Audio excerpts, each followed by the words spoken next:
Baik, selamat datang kembali di channel Kata Tutor. Hari ini kita akan membahas tentang fitur apa saja yang ada pada kelas psikologi. Ya, jadi kita langsung saja. Kita buka web browser. Nah, kita akses psikologi. Oke. Nah, kemudian kita masuk ke website psikologi, kemudian kita login. Nah, kita masukkan dulu, kita login.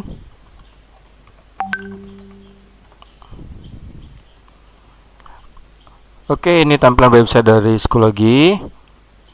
Jadi kita sekarang akan melihat beberapa menu.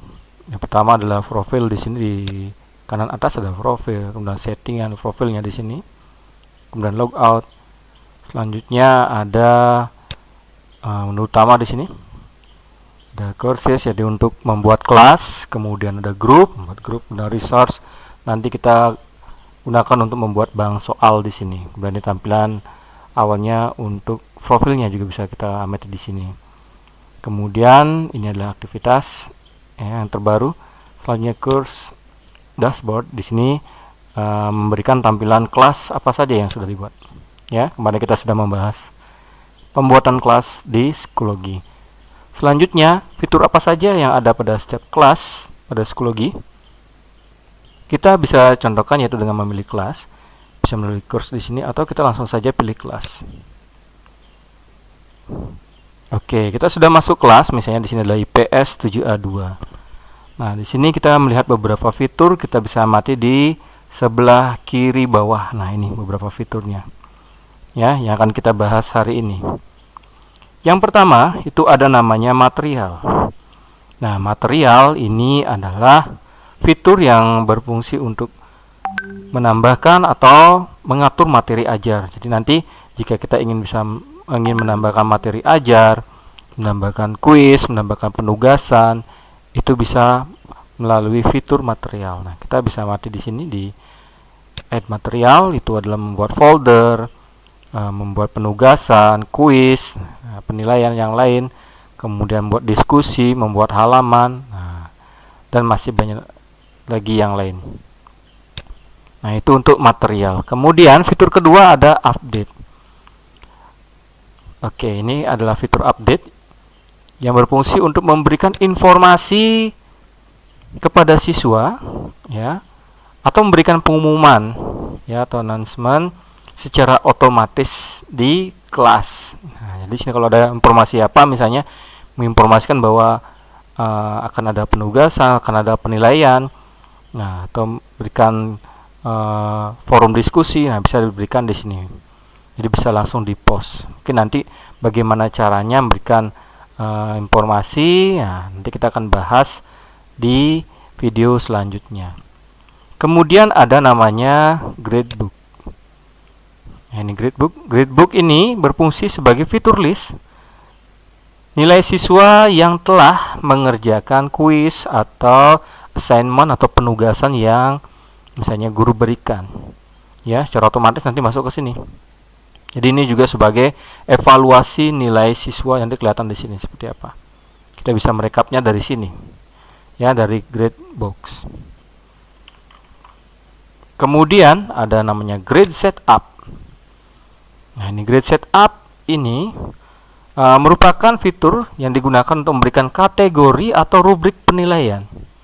Ya, jadi ketika memberikan penugasan kuis, kemudian memberikan penugasan diskusi, nah nanti di sini diberikan ya penilaiannya.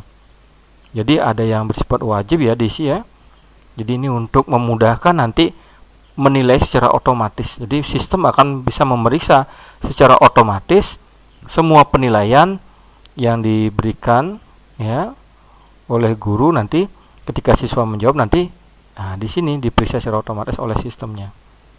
Nah, jika tidak diisi di sini, nah tentunya akan sistem tidak bisa memeriksa otomatis tugas-tugas yang sudah dijawabnya atau yang sudah diberikan oleh guru ya, tidak bisa diperiksa secara otomatis. Tapi kalau diisi, nah bisa diperiksa secara otomatis oleh sistem. Kemudian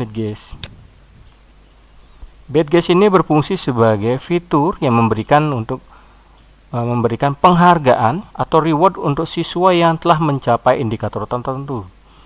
Misalnya kehadirannya, dia sering hadir ya ketika pembelajaran, kemudian good listener, ada homework, jadi ketika berikan tugas dia sangat rajin mengerjakan, ada kepemimpinan leadership, kemudian ada sikap yang positif dan lain sebagainya. Kita juga bisa menambahkan nanti di sini ya. Nah, kemudian berikutnya ada fitur attendance. Ini fitur yang berfungsi untuk memberikan laporan terkait dengan list siswa yang hadir dan mengikuti kelas kita. Jadi di sini. Jadi ketika anak-anak mengerjakan tugas, kemudian memberikan komentar, nah nanti langsung kelihatan sebagai absensi, otomatis juga bisa digunakan di sini ya.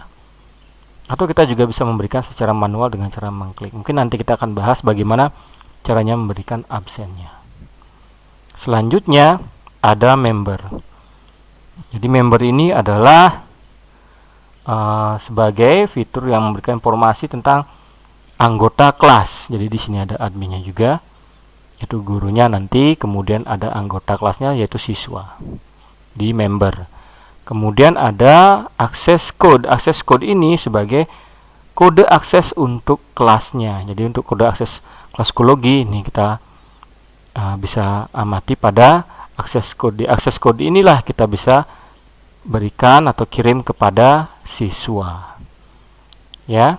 Kemudian juga bisa dikirim kepada keluarganya untuk melihat bagaimana perkembangan dari siswa tersebut. Nah, mungkin demikian fitur-fitur yang ada pada psikologi, dan untuk video selanjutnya kita akan membahas bagaimana caranya membuat penugasan di psikologi. Oke, sekian, semoga bermanfaat.